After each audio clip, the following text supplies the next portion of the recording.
coming on. Okay.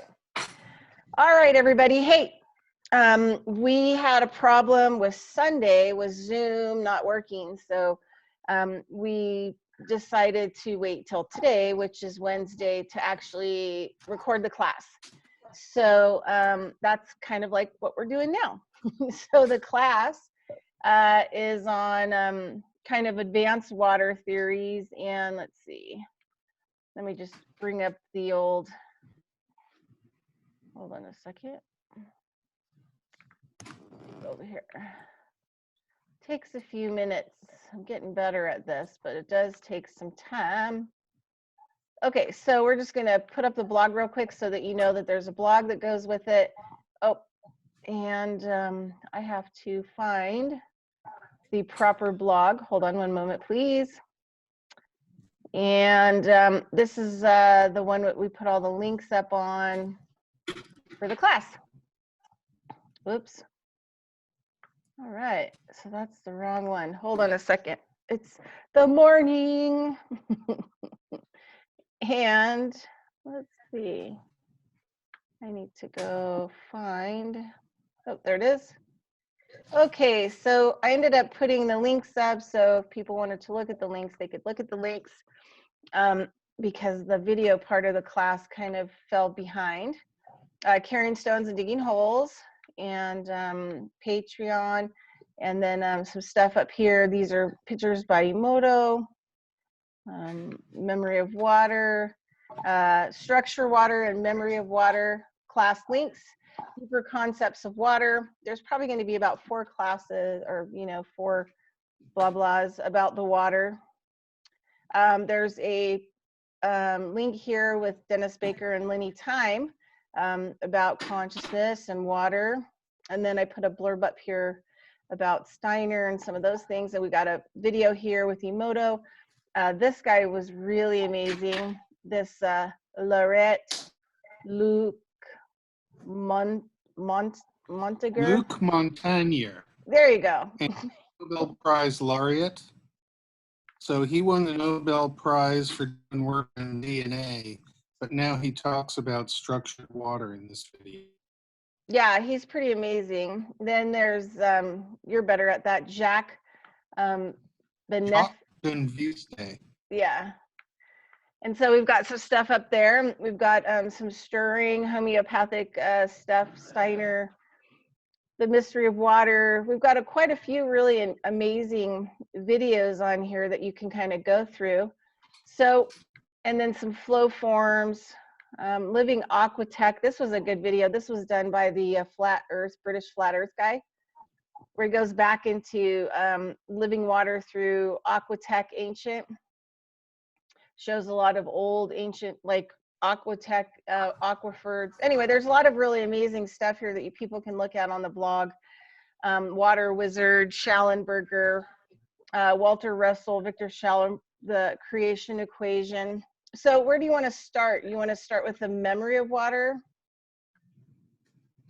Well, water is one of those things that has its own life frame.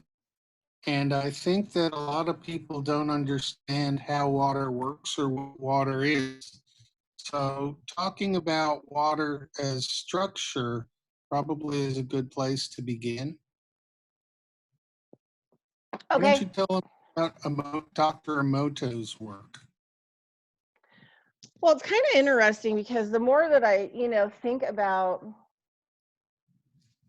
Dr. Emoto's work, kind of where I'm kind of heading down some of this, with Steiner's work and the mineral kingdom and the reflective mirror consciousness that he talks about, the mirror, the mineral and water kingdom having.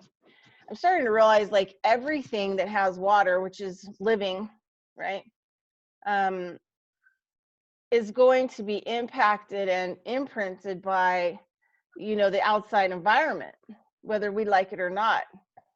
And that water that's in us and everything else is going to react by reflecting back out what is put on it in whatever, form that's going to be. So like with Emoto's work, you know, he would take music and he would imprint it, you know, onto the water, then he would freeze it, then he would, you know, see what the water decided, the story of the water wanted to reflect back to him in crystal type shapes, which look kind of more like,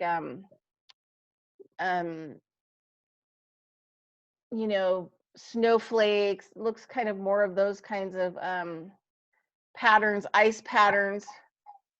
And so they would. Flakes are frozen ice patterns. What's that? Snowflakes are frozen ice patterns. Yeah. And So a lot of his work was to talk to the water and allow the water to reflect back to what he was saying. exactly. So what he was, whether it was music, whether it was words, whether it was feelings.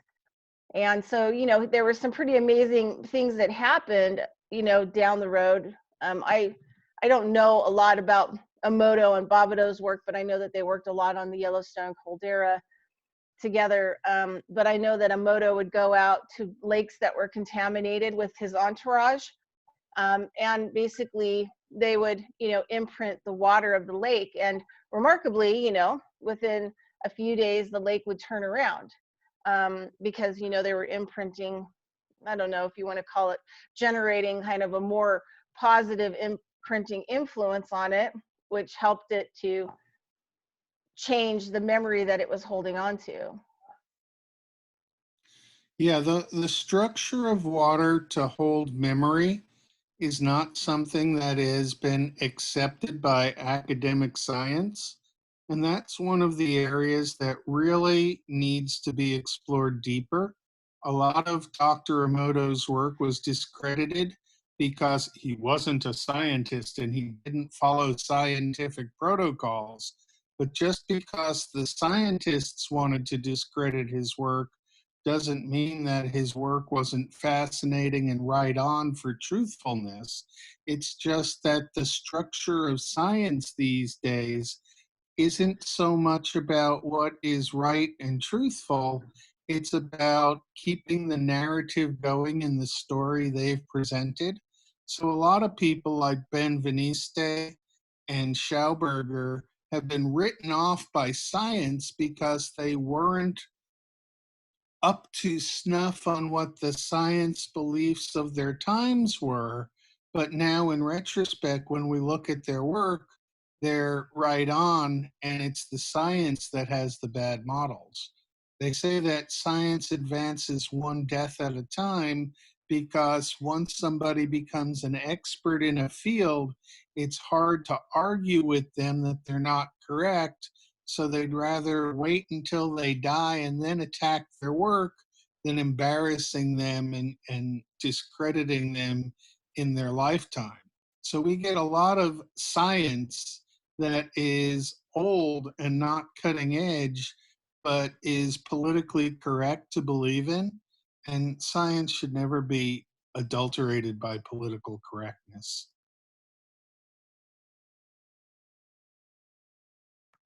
I agree. Yeah, I agree with that. So this is kind of something that I've been thinking about too, you know, working with my native teachers and stuff like that with different types of drums and sounds, you know, and songs. And I'm starting to realize like they actually are imprinting, you know, on nature, you know, in a what they would say a good way to keep the, let's just say, the vibration stabilized and the vibration clear of the intention, because they would be setting the intention for, you know what I mean, the environment, and then establishing that through sound, through voice, sound, through their bodies, through their own, you know, memory that's inside of them, out onto the mineral kingdom or water, or the water in the plants and the trees. And I think this is a lot more significant because up until the last couple weeks, I looked at it more that they were healing the environment. And now I'm starting to realize that that's really not what they're doing. They're actually imprinting information onto the environment to keep it at a certain kind of vibration, clarity, purity. When the vibration gets weak and it's moving more into a negative imprinted pattern process. I don't know. When you're talking about the frequency of water, water can only hold certain frequencies. The frequency is related to the geometry of the molecule, but in different environments, that molecule can take on different geometries. And so I think a lot of Dr. Emoto's work had to do with the alignment of water with itself, and the fact that if you had a good vibration of water, the frequency was resonating at a place where the water was happy, new water molecules adding in would conform to the structure of the molecules that were already attached. But that when there's disruption, those frequencies aren't as harmonic. And so the water coming in just attaches willy-nilly, and it makes structures that are not aesthetically pleasing. So Dr. Emoto's photographs of crystals were taken under all different conditions of how the water was treated. And I think he's demonstrated clearly that when water is disturbed at different frequencies, it doesn't make as nice a pattern as when it is all in harmony and is in a clean environment. Yeah, so that makes me think about a lot about because I'm back in the process of going out in nature looking at the plants, because I have to start collecting plants, because I'm going to do a whole bunch of different research activities on new recipes with plants. But one of the things I was thinking about, like, if you grew the medicine, right, in, say you have a property and you grow the medicine as like a cash crop, right? Because that plant is going to be holding this water, right? Which is also kind of like, it helps to apply its, I guess, identity or its structure, right? It's geometric patterning of the water that it's containing. And so that medicine, if it's in nature, if those plants are growing in nature, they have the birds that are making frequencies and sounds as they're going around. They have bees. I've read studies about bees coming into areas and how they can totally change like the whole structure and pattern of the energy fields, right? And so if you have this more out in nature and you have nature working on it the way nature is, without a whole lot of human imprinting on it, or helping to assist it to create its patterns or memory, the medicine is going to be a lot better because nature worked on it. So you have birds flapping their wings, butterflies, all these things that are actually helping to transform the plant medicine in the environment, instead of, you have a lot of people on a farm that are not happy. You have a lot of people who are worried about money, a lot of this other stuff, while they're tending to a large cash crop of medicine plants. That's overall going to affect the structure of that plant and its capabilities of its medicine at its core, at its water core. What are your thoughts about that? I think that you're getting into the work of two different people. One is Gerald Pollack, who had his theories of how water forms an exclusion zone and lines up in a geometry where it can pass more information. And also Viktor Schauberger, who was into the flow forms and the nature imposing its will on the water. And Dr. Emoto's work has to do with human intention.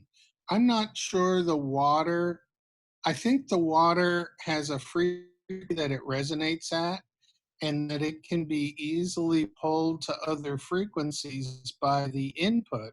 And that if you have humans who are unhappy, water can sense that. Humans are 70% water as it is. And when you look at the organic structure of a human as opposed to the organic structure of a plant, what you find is that there's an awful lot of water in each, and how that water actually communicates with the being is one of those things that I'm not sure our science has ever looked into. I think our science would rather assign uh, thought to the brain and ignores what goes on in the heart, but that the water can get with the heart, the brain, and the gut and sort of interpret the frequencies that are harmonic, and it tries to strive for harmony but doesn't necessarily accomplish that harmony because it is subject to both the spiritual world and the physical world. So like, okay, so if we go back to Emoto's work, like, for example, like human imprinting, like on the water and where we're at with that. So say, for example, you have a whole bunch of immigrant workers, right? And you, because, I think because a lot of food has so much water in it, I think it's an important, thing to assimilate, like how we're dealing with that water, right? What our level of emotion is with that water. I mean, in biodynamics, we're very conscious farmers, right? We don't even allow EMFs, nothing on our farms, right? No cell phones or nothing, because we don't want to take away from the attention that we're giving to the life forms, right? That we're actually going to be consuming or selling for consuming, kind of a thing. So I mean, I had this experience happen to me, like, I don't know, 10 years ago, where I had this really great organic apple. I bit into it. I was eating it. I ate it. I felt really sick afterwards. And then I had some dreams about, what if there was this, migrant worker that was working on a farm, wasn't really getting paid much, was having to harvest these apples, maybe had a lot of stress, maybe wasn't feeling well. And as he's working through the orchards, and he's pulling this fruit off, then that's going to be the structure of the water, right? When it leaves the tree. I'm not sure I make the jump with you. That by a person touching the apple and harvesting it, that their emotions would be going into the water structure of that apple. Yes, from what Dr. Emoto's work was, it shows that water can take a vibration and align itself to those vibrations. So if somebody is really upset and is dealing with things that have water, the water can sense that upsetness and will form a structure that reflects what the upset being is. Yeah. So anyway, it's kind of an interesting, work. I have to tell you though, Emoto used to come with Bobbito. When Bobbito used to be my last native teacher, he was the caretaker, the native caretaker, spiritual caretaker of the Yellowstone caldera. And so whenever it would start to, really rise and the pressure would build, he would get called and he would go out there and drum and do all the ceremonies to imprint the water in a good way, telling it to release, the pressure. Bobbito said a lot of the energy that was affecting it was coming from the Middle East, a lot of the anger, the war, the murder, the violence, and that the pressure valve for this was on the other side of the planet, and it was the Yellowstone caldera. He said it's like you have all this negative energy that's going into the water and the earth, and that it's like a zit and it has to be released somewhere. He said, but we don't want the caldera to just blow off half the face of the earth, right? We want to attempt to actually talk to it and how to stabilize actually the water. So what they would do is they'd go there for weeks, sometimes a month. They would do ceremonial work with songs and drumming, talking to the water to get the water stabilized. And then usually right when there would be a point where these openings in the earth would happen and there would be a lot of steam, and then the pressure would be released and they could all leave. And so Emoto used to come with Bavado towards the last few years of Emoto's life. He would come, Bavado would call him, Bob would say, hey, we're doing Yellowstone because, you know, she's not happy. And Emoto would come with his whole posse, and they would stay there and they would do ceremony to help the water, to restructure it, to, you know, put a positive spin on it, to get it out of a what Bavado called an anger state, a hostility state, into a positive, loving kind of state. Well, water is a polar molecule, and that means that it's got a positive side and a negative side. And when things line up in water molecules, if you've got a lot of chaos within the water and then you let it calm down, the water can rearrange itself into a most stable state. And that's one where all the plus charges and all the minus charges are lined up with each other. Any sort of interactions between the water and its environment will affect that polarity. And so when you have water that's not aligning up, it sort of creates a resonance that is more uncomfortable for the water. You're familiar with cymatics, right? Where they can play music or something and get fluids to align in regular patterns. And when they work with cymatics that form a multiple of 3, 6, or 9, it tends to align the water better than if they work with the other numbers. So I'm sure that there are frequencies that when you add the frequency and the sum is 9, that probably is a very, very good frequency for water to be at. Yeah, hold on, I'm looking something up. So the drum that Bavado liked the best, he had it custom made. It's a cymatic, right? So it had 8, it's an octagon, so it has 8 wood sides on it, wrapped with elk skin, which makes a different sound and has a different vibration than deer skin, you know, or cow skin. And then he had it tied in the back because it matters. It matters how many ties there are in the back, right? Because that's where you see the cymatic pattern. And he said for water, he preferred 16, a 16 tie in the back. So he was working with 8. I don't know what elk skin would be with numbers. I'd have to figure that out. But so he was would working. He tune his drum? Well, the way that it was made was that it was already tuned to a certain type of frequency. And I was going to see if I could find, I just wanted to just show people that, you know, and each person that's making a drum, that's why you want to go to people who have a family line who do these things, right? You just don't want to go buy a drum, because who makes them, how they're made, the different types of frequencies and information that it's helping to imprint on the environment are important. So I just want to go here and open this just real quick. These are the big ones here. These are powwow drums, the big ones.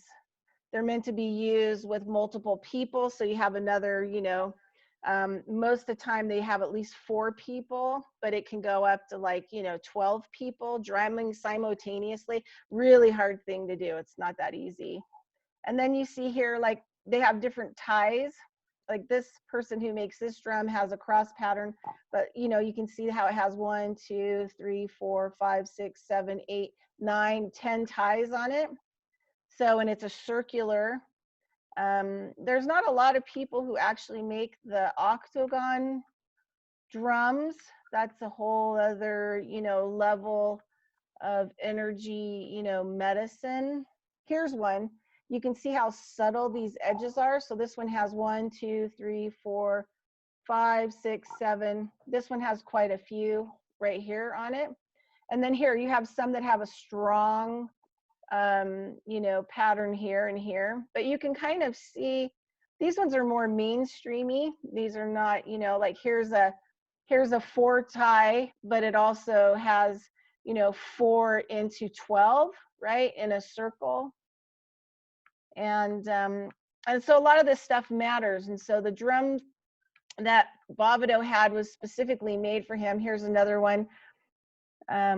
For him to do the type of work that he was doing. So it was an octagon shape, elk skin with 16 tie on the back, and he said that was the perfect climatic frequency. And so if we look kind of like at these drums, it's like native people knew about cymatics, way long before we knew about them, right? Because they were creating drums with these patterns on them, right?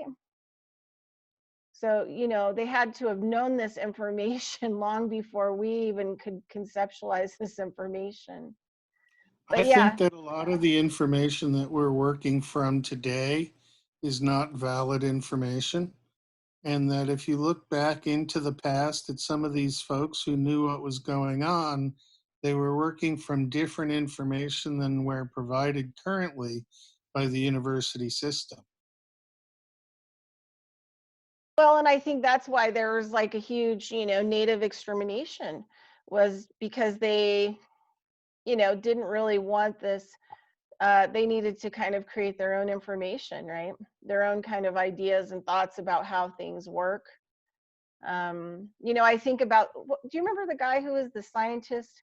He was a physicist, and he was working on some stuff, and then he heard about the Dogon tribe, and he went to go visit them, and he learned things that he never even learned in school. He's like a top physicist, and the Dogon tribe was teaching him about physics because they'd known for like 5,000 years.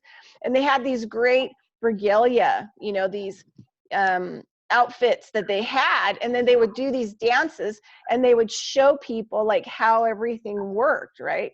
On a molecular level and atom level. They had all this information about the cosmos.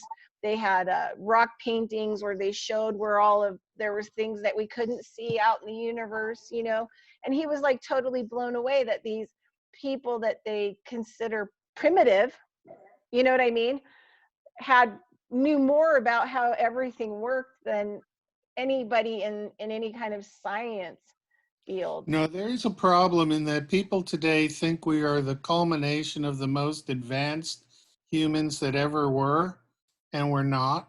There are a lot of things that we can't explain, like how the pyramids were built, or even how the buildings of the 18th or the 19th century were built.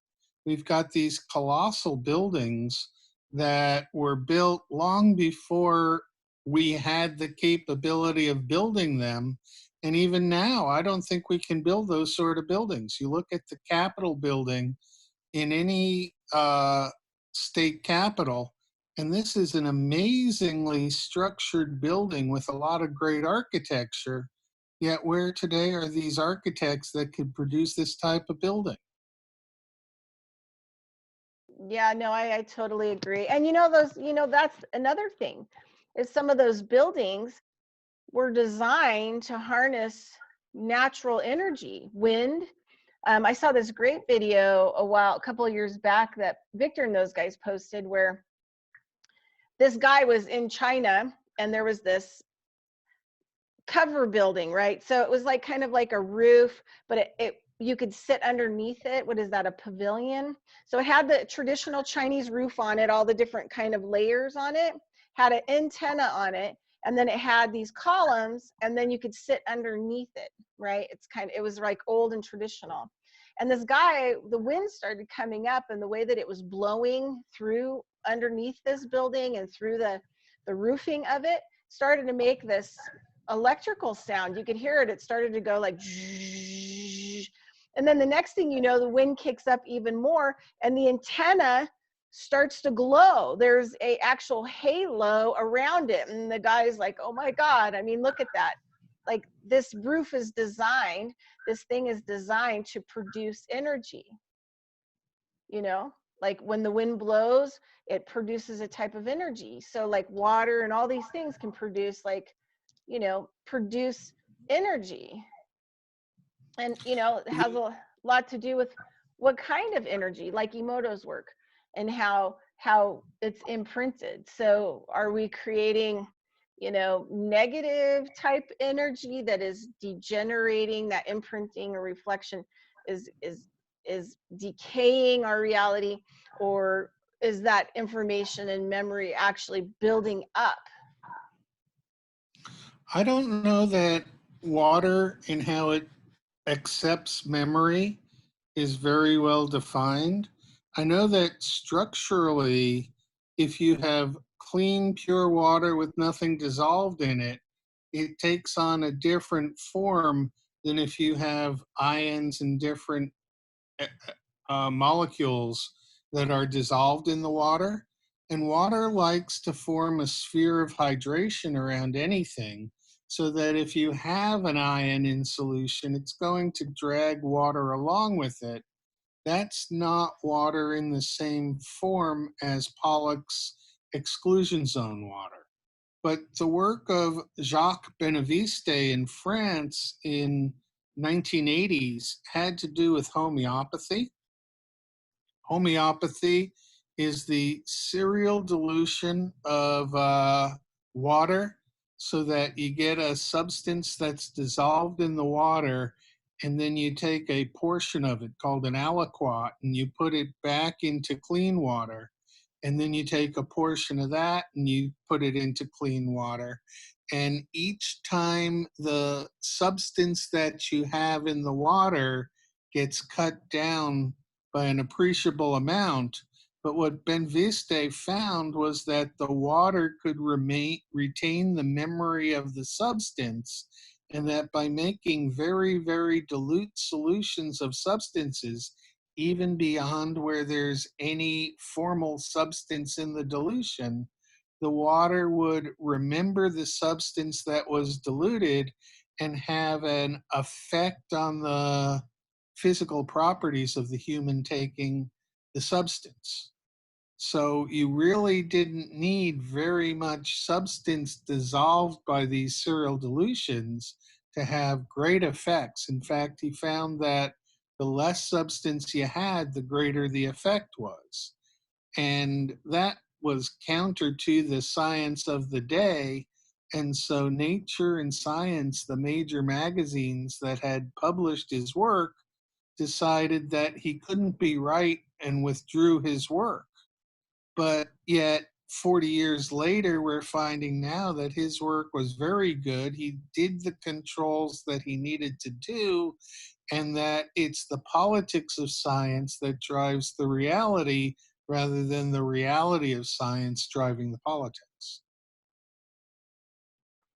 Yeah, that's one thing about the biodynamic movement, is that at some point in time, you know, everybody goes back and does phenomenology work, which is based kind of on how ghosts studied the world around them. And I mean, there's kind of a tendency to call it spiritual science, where it's you interacting with what you're interacting with and doing the study of that, you know, like thoroughly studying things, which has really helped me to kind of be able to get my head wrapped around science type stuff, because, you know, a lot of that is so, you know, not in my wheelhouse, not as good as your wheelhouse. But the other thing too is in biodynamics is where I really learned, even though I'd been in private practice, I'd used a lot of homeopathic remedies on people and animals, you know, kind of, you know, not prescribe them, but put together, you know, protocols for people on how to use homeopathic remedy in the powder pill sense. But I didn't really understand them until I started stirring biodynamic preps. And you take a little teeny bit of preparation, you put it in 5 gallons of water and you stir it, you structure it, right? So that the water picks it up. But there's also this relationship with you in the water, right? And you holding this attention. So this emoto thing, right? Where you're imprinting, you know, some kind of positive, you know, like a memory on it where what you want it to be utilized, you know, in the highest extent. And then you filter it all off and then you use it in a sprayer and you spray very little on land or plants or trees, depending on what you're using. And it does huge amounts. I mean, unbelievable amounts of just, you just can't even begin to describe what these kinds of, you know, homeopathic remedies can do. And unless you've actually experienced it and you've worked with them, which I didn't really get to in medicine because, you know, it's poo-pooed on. But in biodynamics, I got to really get my hands involved in it, actually doing it. So do you want to... What's physically happening when you're stirring the water in the biodynamics? Well, you're structuring it. It's vortex. It's vortex work. So it's a Viktor Schauberger kind of work.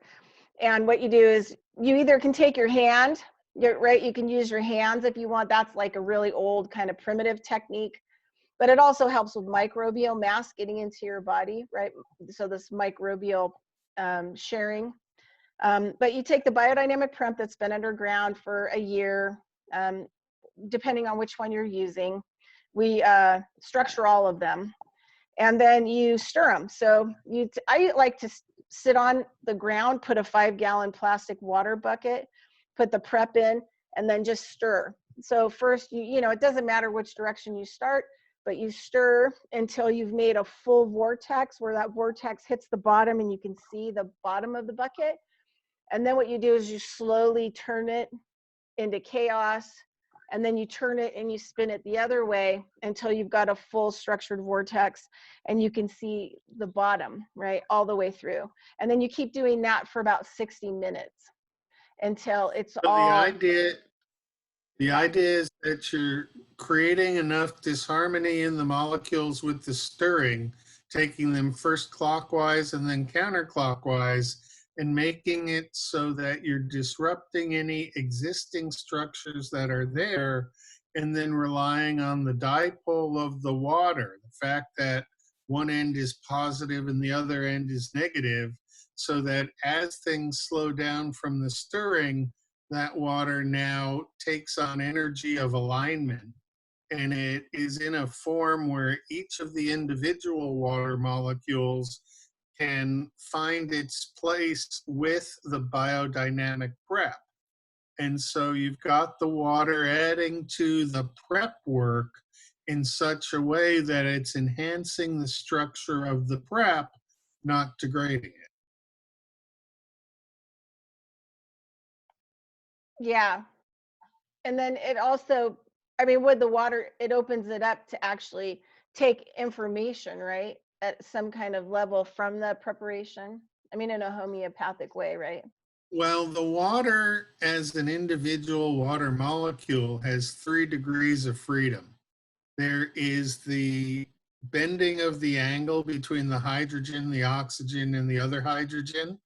And then there's 2 modes of stretching, one in which the hydrogens both move away from the oxygen symmetrically, and then the other one where the one on the left will be pulled in oxygen as the one on the right is pushed out, and then the one on the right gets pushed in, the one on the left gets pushed out. And so these are enough modes of freedom that they carry different vibrational structures. And when you do an infrared analysis of water, you can see those modes of vibration in the spectrum that's resolved from the infrared. But when you now have something else in the water, that brings its own spectrum. And now the water has to align with the spectrum of what is dissolved in the water. And so that changes the frequency of the water, and tuning into a resonance where things are comfortable is what the water is trying to do. If the stage is set properly through the creation of chaos, the water can come to a much more reasonable ground state. Whereas if there's a lot of disruption and things are not aligned properly, then the water doesn't come into an organized state, and it provides more bad juju than good juju. So essentially, if you've got a good water slurry in that, it's going to make Emoto type crystals a lot easier than if you haven't done the adding of energy, letting it release, and then building back up from its ground state.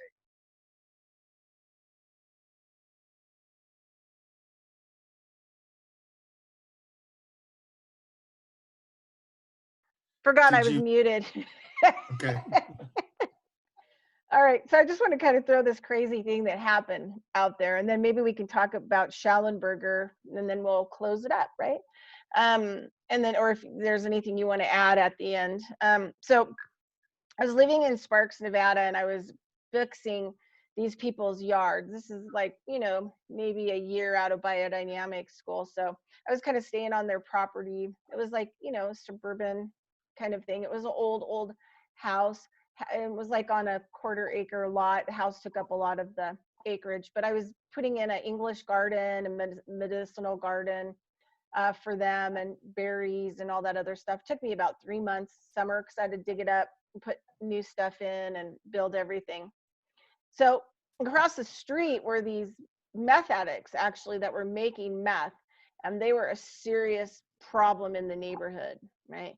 These people, you know, would get up at like, you know, 5 o'clock in the afternoon, and you could tell that they were making meth. This is where gin came from, right? This is where I saved gin from, right?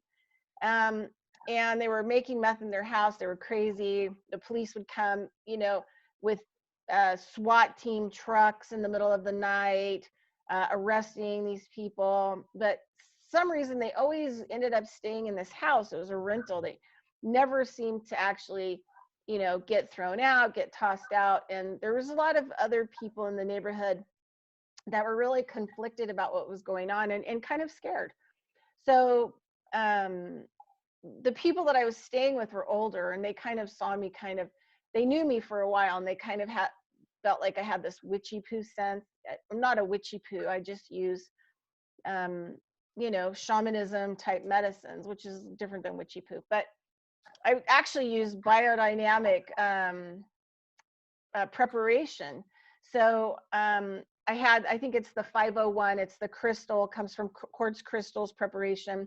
We put it in structured water. We put it in a horn. We stick it under the ground for about a year, you know, use the cosmic processes. We take it out, and then we use it to increase photosynthesis, right? Increase light. And so you can spray it on, you know, then once you take the crystal out, you put it in, you know, you stir it in the bucket like I talked about before, and then you filter it, and then you spray it on your stuff. So you can spray it on grain crops before you harvest. And what'll happen is those grain crops will last longer, because the 501 crystal prep keeps everything from molding, right? And getting like viral type agents on it, helps it to dry out better before you collect it. It helps with long-term storage. If it's a cold season in fall and you're not going to get everything to ripen, you can spray this prep on the leaves. It increases the photosynthesis, which makes the plant act like it's getting a lot more sunlight, and actually help to get the stuff processed and completed and ripened, so that you can actually get it out of the field. But it increases photosynthesis. And I thought, I went to this lecture about it. They said that, you know, it increases light, right? I mean, you know, it has, plus you have it with this water, blah, blah, blah. So one morning about 4 o'clock in the morning, I'm on the patio and I'm stirring, you know, and I'm really thinking about making sure that more light comes in, right? Because the neighborhood is kind of dark because of what's going on. So I decided I was going to spray these trees that were outside of the yard of these, where these people were living, because everything inside the yard was dead. I mean, dead. There was nothing. And there was these 2 big trees struggling against the negative energy in this house. So I actually went over there, did the whole stirring, everything, got it all done, went over there, sprayed the trees as much as I could with the spray, and then left, and then just waited. So I'd watch what was going on over there, you know, to see what was happening. And within 5 days, they ended up doing something that was pretty crazy, and they ended up finally getting evicted. And you could just feel like when I sprayed these trees, you could just feel like now they could bring in more light. And I started to realize, like, you know, chemistry, spirituality, a lot of these things cross, you know, where we could say that, yeah, the 501 prep, you know, in water, structured water, spraying it, you know, helps to bring in more photosynthesis for the plant to help it fight, or, you know, get more of what it needs to do what it needs to do. But then you start to realize, like, well, that same light is light energy, right? That's bringing in light, bringing in awareness, bringing in power, bringing in and harnessing, you know, different types of aspects that we would be consider these kinds of thoughts and kind of spiritual principle.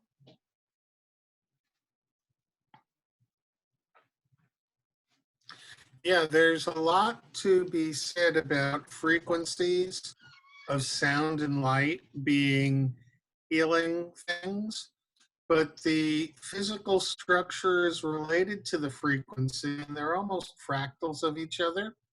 And I don't think people understand how embedded fractals work. But the idea of fractals is that they take the same form, but they're not necessarily related to each other in any way. It's the form that shapes the fractal, and they repeat in nature at different levels. So a lot of the work we know about water in the natural systems is the work of Viktor Schauberger, who was in the 1930s, 40s, and 50s forester who spent a lot of his time outside. And he wasn't formally trained in sciences, but he did a lot of his work was immersive. He was out there observing, not reading books to try and figure out what was going on. And so Schauberger was able to design what we call flow forms. And these flow forms would move water from one level to another level. And in the process, it would spin them around in vortexes and figure eights, so that by aerating the water and keeping it moving, it was a form of purification. And Schauberger was able to design a water purification system that had 8 levels that could take the ugliest of waters and restore it to good, healthy water.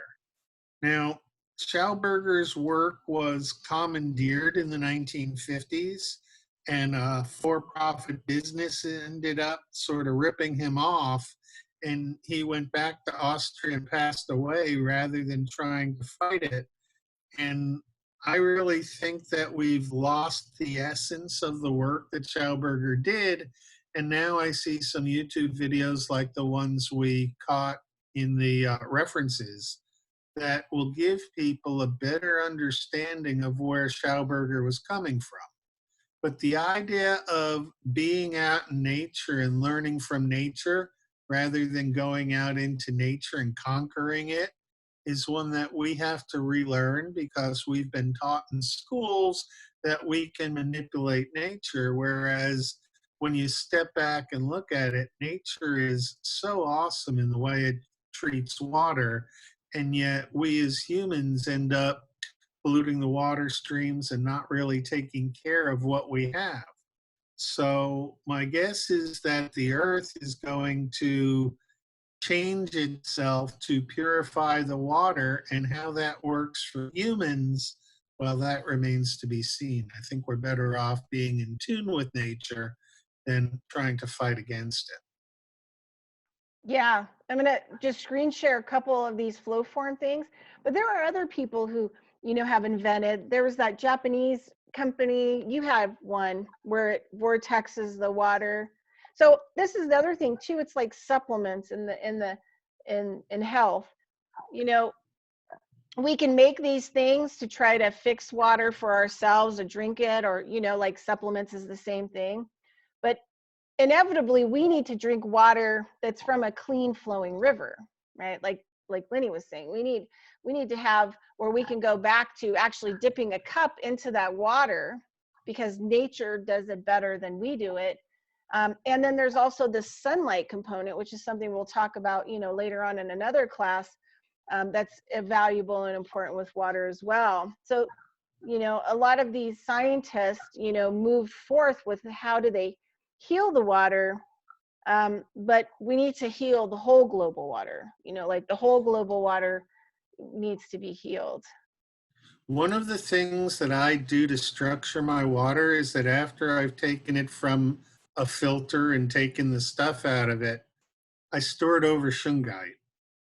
And shungite is a material that comes from a place in Russia that seems to have a frequency that can align water. And so I'm not quite sure how it works, but I do know that it works. And so by drinking water that's stored over shungite, I feel that I'm getting better structured water than if I just filter it and drink it right from the filter. Yeah. Okay. I'm just going to show these real quick, right? I just kind of wanted to, let me see if I can screen share. They're just a couple cool videos, just really quick.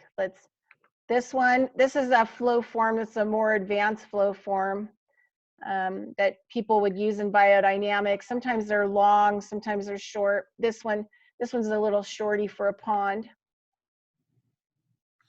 Yeah, and what people should notice is that the water is going around in a figure 8 in those bowls, and only some of the water is pitching out down to the next lower bowl. A majority of the water is staying in the bowl and circulating in the bowl, and therefore getting more energy at the frequency of the geometry of the bowl. Yeah, and you can see like the, let me get this down. You could see like the circle 8, how it was like doing the yin and yang, opposite directions. Let me show this one real quick. This is a really old one that was designed. I think this one might actually be from India, right? But it's a huge one. And when I was doing research, I'd never seen anything like this, so I had to put this link on the blog for the water class that we had. There's a lot of amazing links. Go there, do some looking, but look at that. I thought, wow, that is some, I'll turn the sound off on that. Isn't that cool? Look how big it is. And it's just like this gentle undulation. And look how big. So somebody did this in a pond. It looks like it's on a farm. But I thought, wow, that's pretty amazing. How it undulates back and forth, like this way and then that way. Undulation, perfect undulation moving around. But yeah, I just want to turn that off. Okay. Anyway, is there anything else that you would like to say as a completion? And thanks for helping. No problem. I think that when you look up some of these people who have been involved in water, Schauberger, Emoto, Benveniste, Jerry Pollack, that each one of them addresses water in their own way, and that for too long we've just been taught that, well, water is the universal solvent. We use it for everything, and it's not really interesting to study at all. Water is the most fascinating substance that there is to study. And if you consider that humans are 70% water and 30% organic structure, it makes a lot more sense that the water has a large control of what it is that is the essence of human. And I think that biology puts a lot more reliance on the physical structure of the organic framework, which is like an erector set. The water is what fleshes out that erector set and makes it into a real substantial form. Yeah, so this has been really great. Sometimes I have to get like the picture, like in my mind, having a discussion about something. And then once I get the picture, then I'm like, good. And I finally kind of realized today exactly why homeopathic remedies work, right? Because they're designed for the water, right? The water in us, the water for, that's going to be on the soil, the water in the plants, the water in a river. I mean, we even did, we put microbes in that pond, right? Because the pond was getting kind of iffy in the land of Oz. And so we actually, added more things to actually help the water and change the water. It was kind of more of chemistry, but so all of these things are, to help and aid the water inside of us. So, homeopathic isn't really so much to heal us from a disease.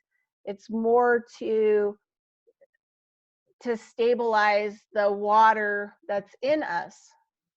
It's to imprint the water. Yeah. And give it a sort of knowledge base that it can work from, that allows it to create structural geometry in physical form.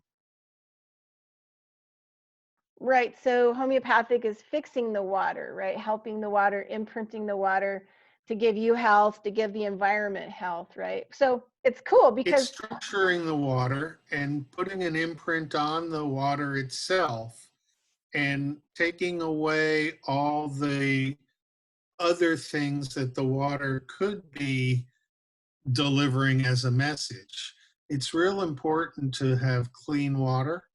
I think that's the biggest takeaway, and that when water is really clean and has nothing dissolved in it, that's when you get to Pollak's easy phase.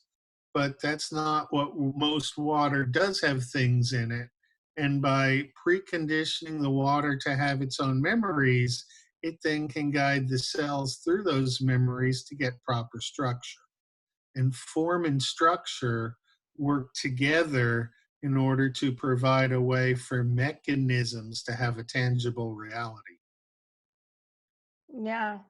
Well, I'm excited. I got a good picture today. So I'm like really excited about some new thoughts from having you on and helping with this class. And we'll probably have a few more water classes down the road. Kind of, we're going to evolve into them. But thanks everybody for carrying stones and digging holes and conversation. And Dr. Lenny Time, who is a good friend of mine, and so glad that he's my friend because I get to learn things I would have never gotten to learn in this life without him. So thanks everybody. Have a great day and we'll talk to you soon. And check out the blog, COE-LLC, and it's the water, and it has all the links on it. All right, thanks everybody.